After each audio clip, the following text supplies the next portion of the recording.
Now, in this episode, we're going to be talking about reconciliation. Now, if you are separated from your partner and neither of you are remarried, I will say these words to you: don't give up. Don't give up. I've counseled lots of couples, and at the time their relationship was extremely hostile, but now they are happily married and going on really well with the Lord and each other. And I would say this, that your husband right at this moment might not be where you or God want him to be, or especially where God wants him to be. Same with your wife. Your wife is not yet the person that God intends them to be. I think we genuinely give up too early.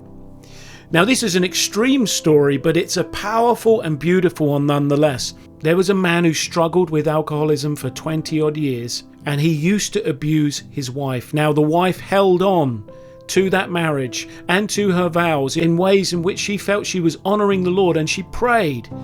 And eventually, God saved this man and turned him into a gospel preacher.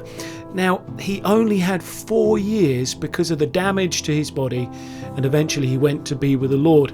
But you asked the wife, and she said she would not exchange those 4 beautiful years. She had the husband that she always wanted. See, we often write people off before we even start a relationship.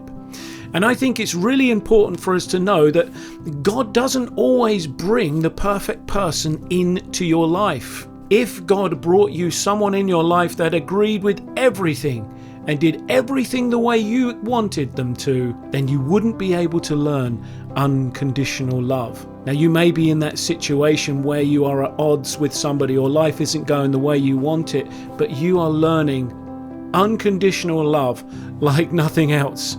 And I always look at it this way: in our relationship with the Lord, we let him down, don't we? But yet he continues to love us unconditionally through our life journey with him. Now, God doesn't always bring you the perfect person in your life, but he teaches us unconditional love through it. And both together you can learn through your relationship to be more patient and to be more Christ-like.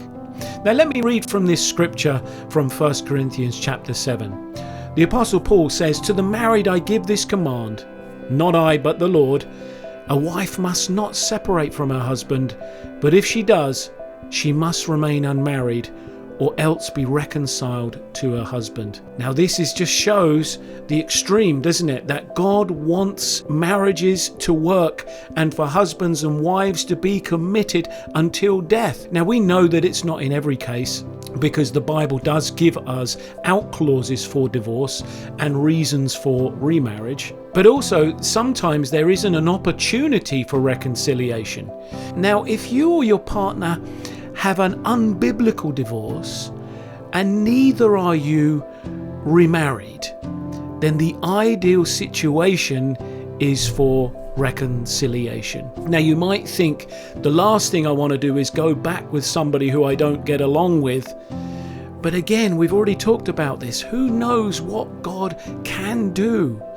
And I think that we need to come with all humility before the Lord and follow through with our marriage vows. So I'm not teaching this series so that we can find a way to get out of a difficult relationship and marry someone else. It is fundamentally important that if there is still an opportunity for reconciliation, that we try our utmost hardest to get back together and to honor our marriage vows.